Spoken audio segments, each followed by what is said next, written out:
Okay. जब भी हम इंग्लिश शुरू करें पढ़ना या पढ़ाना, बेशक हमें पहले आता हो, लेकिन हमें अगर यहाँ से शुरू करना है तो जल्दी समझ में आएगी बात। हम इंग्लिश शुरू करते हैं सबसे पहले ए से।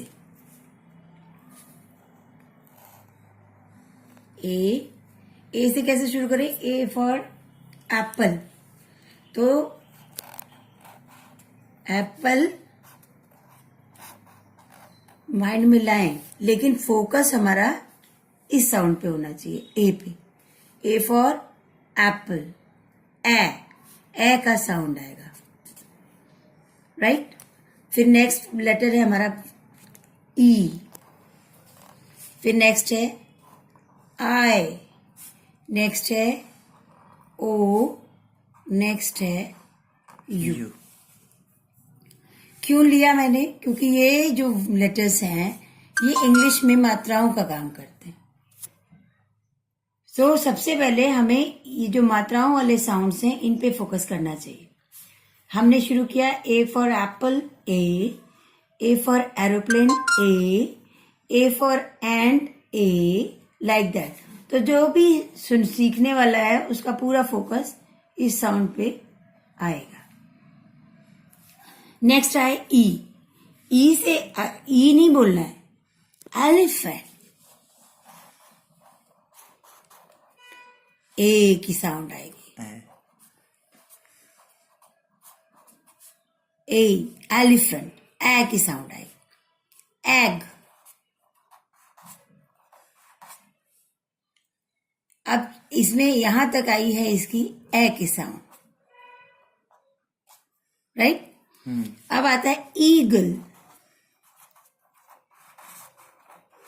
यहां पे इन दोनों को मिला के बन गई साउंड ईगल, बड़े की साउंड। सो ये जो चीज स्टार्टिंग में हमें करनी है, वर्ड्स के साथ ऐसे खेलना शुरू करना है। और सोचो ई से कोई और वर्ड है जिसको आप बोलते हो? से कोई बात नहीं, कभी बोलने का मौका मिले तो उस चीज को माइंड में रख सकते हो। इस तरह आई ले लीजिए। आई फॉर सबसे पहले बहुत टेस्टी चीज आइसक्रीम। आई की आवाज आई, आइसक्रीम। तो यहाँ पे इसकी आवाज है आई। उसके बाद इंक पॉट, इसी तरह और भी सोचिए। इन, again same sound. So what we have to focus here, the sounds of all the vowels. vowels ऐसे नहीं पढ़ाना है, आप स्टार्टिंग vowel से करिए तो सबको बहुत अच्छे से कॉन्सेप्ट क्लियर होगा कि हम स्टार्ट करेंगे vowel से, धीरे से फिर हम आएंगे कॉन्सोनेंट्स पे। O for orange, U for orange पढ़ा आपने, O for orange, O for owl, O। फिर देखिए OW को मिला के औ की आवाज आई, औ। और बताइए O for open, suppose open, O for, ऐसे बोलेंगे तो बच्चों को बहुत ज्यादा क्लियर होगी सिचुएशन। बड़ों को भी आएगी, बड़ों को भी पकड़ कर पढ़ाना है, या बड़े खुद भी पढ़ रहे हैं तो आप खुद भी ऐसे पढ़ सकते हैं कि सबसे पहले आप इंग्लिश की स्टार्टिंग आप वॉवल से करिए। यू फॉर अम्ब्रेला, अम्ब्रेला, अ की साउंड आई यहाँ पे ओ की साउंड आई। हिंदी और संस्कृत जानने वाले इंग्लिश बहुत आसानी से सीख सकते हैं, बस थोड़ा सा ध्यान देने की जरूरत पड़ेगी। अम्ब्रेला का अ। सो ये सब साउंड्स हमने शुरू में सारे सीख लिए।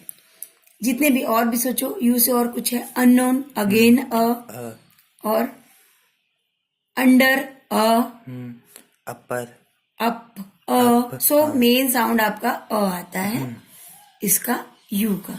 सो मेन साउंड्स आपने इसके सीख लिए, ठीक है। अब कॉन्सोनेंट की बारी आई। ब, ब, क। So all the consonant sound ड, देन ये आपका हो गया ग, आप चाहे तो अपने हिसाब से जैसे हिंदी के अल्फाबेट्स बनाते हैं हम उस ग्रुप में रख सकते हैं इनको।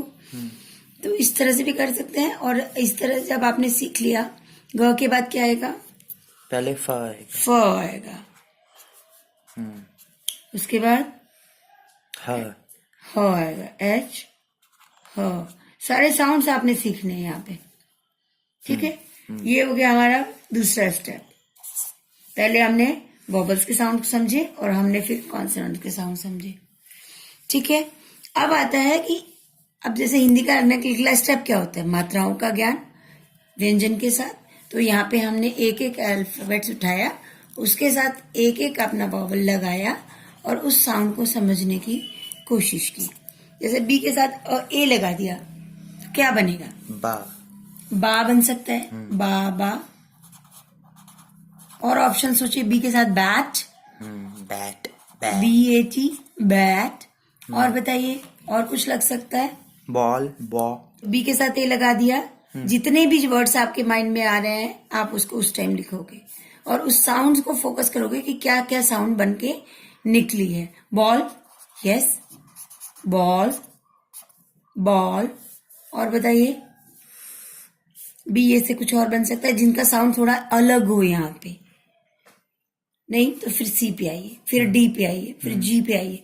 ऐसे सबके साउंड्स आप ए के साथ बना सकते हो, या बी के सारे उठा के आप पहले इंडिविजुअल साउंड बना लो। अब बी ई। बी ई लिया आपने। बी बी ई से क्या बना आपका? यहाँ पे बा का साउंड फोकस हो रहा था।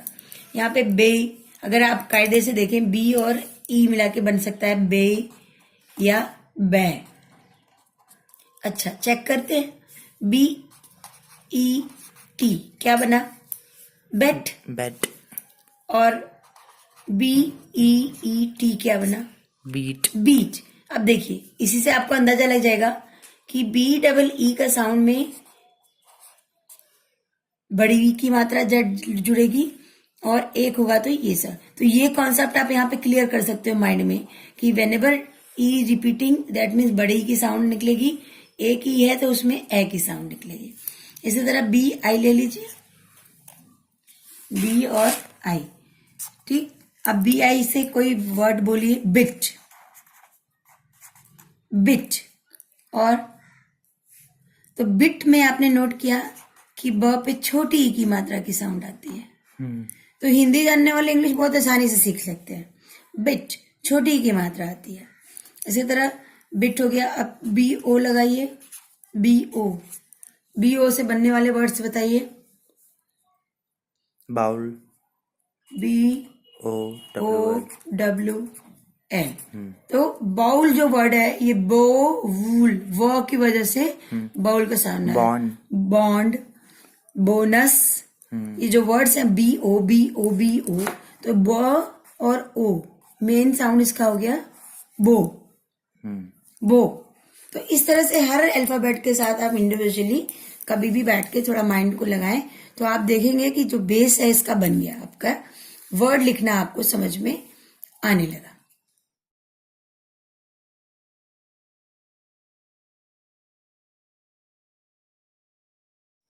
ठीक है, अब हम नेक्स्ट चीज लेते हैं कि हमने एक बार अल्फाबेट्स के साथ लगा के इनकी साउंड्स के ऊपर मंथन कर लिया कि क्या क्या साउंड बन सकती है। डी के साथ लगाइए, फिर जी के साथ लगाइए, फ के साथ लगाइए, ह के साथ। मोस्टली आप इसको बोलेंगे यही साउंड, ब क ड ग फ ह। बच्चे को भी पढ़ाना है तो यही साउंड बोलिए, अल्फाबेट ऐसे नहीं बोलिए। ब क ग इस तरह से ही बोलना है, साउंड भी बोलना है। ए आई ओ अ ई this way sounds only, focus on the sound. Next is, अगर अब आपने ये सब सीख लिया तो आते हैं हमारे पास तीन words, pronouns, then helping verbs and आपके आर्टिकल्स के वर्ड्स, आर्टिकल्स। अब इनके साथ मैं वर्ड्स लिखती हूँ। ये हो गया आपका दिस, ये हो गया is, this is a pen.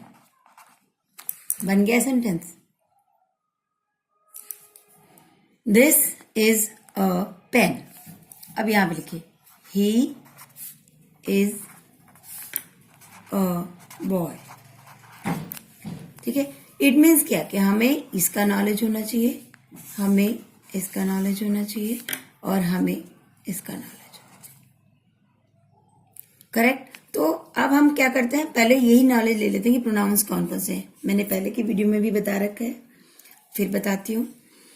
Pronounce होते हैं हमारे पास दिस, ही, शी, उसके बाद इट, उसके बाद होता है आई, यू, ही, शी, इट, और इसके बाद आपके नॉर्मल है. इनके भी एक दूसरे प्रोनाउंस भी साथ साथ जुड़ते हैं. जैसे मान लीजिए ही के लिए क्या जुड़ेगा, हिज, हिम, हिमसेल्फ. ये रिफ्लेक्सिव प्रोनाउन होते हैं. इस तरह शी के पार्ट्स होते हैं. क्या होते हैं, हर, हर हीज और हिम की जगह हर यूज होगा. फिर हर सेल्फ. इसी तरह इट के होंगे इट सेल्फ वगैरह. आई के होंगे, आई का क्या होगा बताइए. आई का होगा my, mine, myself, myself, me. तो कहने का मेरा मतलब है ये इन चीजों का भी आप इस स्टेप पे ध्यान रख करने की कोशिश करेंगे कि कितना मैक्सिमम हम नॉलेज ले सकते हैं कि आई से रिलेटेड कितने वर्ड्स हैं, इस तरह यू से रिलेटेड कितने वर्ड्स हैं. तो ये सब चीजें आपको पहले यहाँ पे सीखनी है, रटनी है, सोच लीजिए समझ के. अब आता है हेल्पिंग वर्ब वाला कॉलम. हेल्पिंग वर्ब में हमने देखा इज हेल्पिंग वर्ब है. और क्या हेल्पिंग वर्ब हो सकता है, आपके होते हैं आर, उसके बाद होता है इज हो गया, आर हो गया, एम, और इसके बाद हो गया आपके इनके, ये तो हो गया हमारे प्रेजेंट टेंस, प्रेजेंट. इसके पास्ट टेंस भी होंगे, इसके फ्यूचर टेंस भी होंगे. यहाँ पे कोई जरूरत नहीं है, तो प्रोनाउंस है. लेकिन जो हेल्पिंग वर्ब्स हैं, क्रिया जो है, वर्ब का मतलब होता है क्रिया, और क्रिया क्या हो सकती है, आज कर भी सकते हैं, तो कल कर चुके थे और कल करेंगे. इसीलिए इनके 3 टेंस होते हैं, present tense, past tense and future tense के अलग अलग वर्ड्स बनते हैं. ठीक है. ये बेसिक नीड है आपको सेंटेंस फ्रेम करने की. अब आता है आर्टिकल. आर्टिकल माने होती है चीज. चीज, चीजें नहीं कह रही हूं मैं, चीज कह रही हूं. तो चीज के लिए आपको ए, एन और द की नॉलेज होनी चाहिए.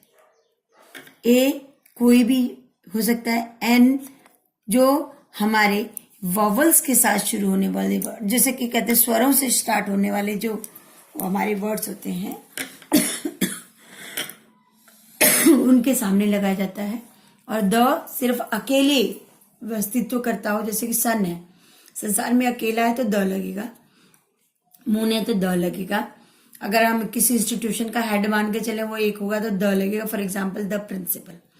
तो आज की क्लास में मैं आपको बस इतना ही फोकस करूंगी कि अगर आपको स्टार्ट करना है तो आपको राइटिंग इनसे स्टार्ट करनी चाहिए. सेकंड स्टेप पे यहाँ आना चाहिए, उनके मिला के मात्राओं का ज्ञान करना चाहिए. उसके बाद ये 3 चीजें आपको शुरू में पूरी तरह से सीख लेनी है. यहाँ पे कोई स्कोप नहीं छोड़ना है आपने कि कोई भी पूछे हेल्पिंग वर्ब्स क्या होते हैं, तो आपको पता होना चाहिए कि ये सारे वर्ड्स हमारे हेल्पिंग वर्ब्स में काम आते हैं. और फिर इनको यूज करके आप सिंपल सिंपल सेंटेंसेस बनाना शुरू करिए. Simple sentences. इसके बाद मेरी नेक्स्ट वीडियो में इसका सेकंड पार्ट मैं दूंगी. Thank you. Like, subscribe and share. Don't forget to press the bell icon and notification of upcoming videos.